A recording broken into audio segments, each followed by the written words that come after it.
Just 2 days after the NBA tipping off its new season, the FBI and the Justice Department announcing a betting scandal that is really rocking the league. The DOJ says that the indictment also includes poker games rigged by the mafia that allegedly defrauded people out of millions of dollars. Here's a listen to FBI director as well as the U.S. Attorney for the Eastern District of New York yesterday. This is an illegal gambling operation and sports rigging operation that spanned the course of years. The FBI led a coordinated takedown across 11 states to arrest over 30 individuals today responsible for this case, which is very much ongoing. This scheme is an insider sports betting conspiracy that exploited confidential information about National Basketball Association athletes and teams. The biggest names in the indictment are, one-time Dave Briggs is I guess one-on-one partner. Oh, it was not good. No, he just schooled me. Okay. Like I wasn't even there. Portland Trailblazers coach Chauncey Billups, a former player who's in the Hall of Fame, as well as Miami Heat guard Terry Rozier, who is not. He has actually been sidelined, I guess you could say, by the league right now. He is not playing. And the NBA says both men have been placed on lead. Each of them are facing money laundering and wire fraud charges. And prosecutors say that Billups actually participated in mob-run poker games that were fixed to rip off the players who were actually lured to the games with the prospect of getting to meet celebrities.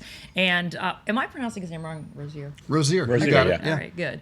Is accused of providing inside information to bettors so that they could get an edge, possibly faking injury, as well as taking himself out of games and placing winning bets. Some of those bets involved the games that he played in. Yeah, this is quite the scandal. Joining us now is Bryan Kalbrosky, senior NBA staff writer for USA Today. Good to see you, my friend. To you, let's just start. What is the headline? Because there's so many tentacles to this story. What's the headline of it to you covering the NBA? Yeah, the headline right now is absolutely that this is just the nightmare start to the NBA season, both for basketball fans and the league itself. We had a few very exciting games of basketball return to the court in the first few games, and immediately it was just marred by scandal in the nth degree. It was genuinely something that the league would have feared beyond, its wildest possible imaginations. That being said, these are investigations that have been ongoing for years, and the league has been very aware of it the entire time. And realistically, the actual players who are involved here might not just be the only ones. Like, this could continue to impact other players. Malik Beasley, who's currently a free agent, is somebody whose name has come up in other reporting. This is something that might not just be isolated directly to the players that we've heard so far, and I think could potentially continue to impact the league as it moves forward. So that's not exactly a headline. That'd be a log headline, not very SEO friendly, but that's kind of the gist of what we need to know there. And when you talk about monitoring, I mean, it seems like it would be very, very difficult to do, with some of the more subtleties. I know that the betting houses really try to monitor strange, unusual activity, high volume betting on certain things, especially player props. But, I mean, even though the penalties are very costly, how do you make sure that this isn't more prevalent? Yeah, I mean, first of all, I think that if these players get, the ultimate punishments that they're potentially facing here, they're all going to be scared to potentially do things like this in the future. Because, for example, Damon Jones, who was an assistant coach, he played with LeBron James. He coached LeBron James when LeBron James won a championship in 2016, and he was LeBron's personal shooting coach for a little bit. I believe, according to the indictment that I read, he was only getting paid about $2,500 per tip for games about when LeBron James wasn't playing. So this isn't a scandal exactly like the games were fixed, like it's the Black Sox in baseball, in the early 20th century.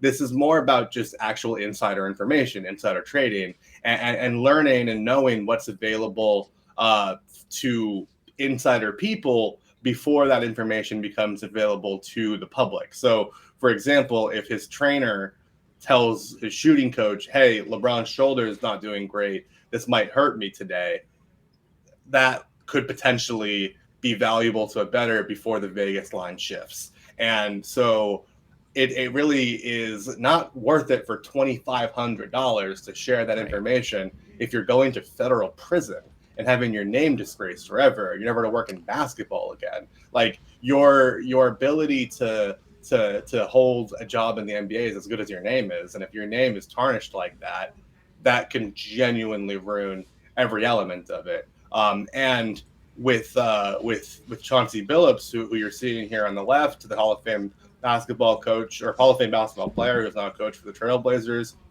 who is definitely the most high profile name. His poker thing is completely independent of this.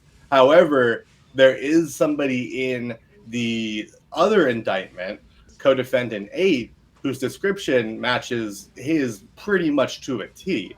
And so there is some overlap here between these two cases. And that's something that we should definitely be aware of as well, because if he's involved in both of these things, the scandal's far bigger than just saying, oh, Chauncey was playing poker with the mafia. I've watched The Sopranos. That seems kind of fun. Like, Frank Sinatra Jr. was there. Like, those are always good times. But I think that realistically what's going on here is definitely less a question of the integrity of the game like the WWE and more about just literally defrauding people and the actual allegations that are against them, which are also crimes. And for crimes, the punishment, needs to be big enough so that they don't happen again, because you don't want the words gambling and the NBA associate each other unless it's a key sponsor of the league or the publication that's running it.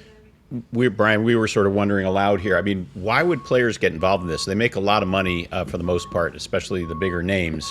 Why would they risk their careers and potentially going to prison over what is relatively small amount of money that they were getting from this operation, allegedly? Sure. So Jonte Porter, who is the only player that we've seen actually punished for this so far, the only player who's actually been proven guilty of this, who was caught trying to flee the country in 2024, was not a highly paid player.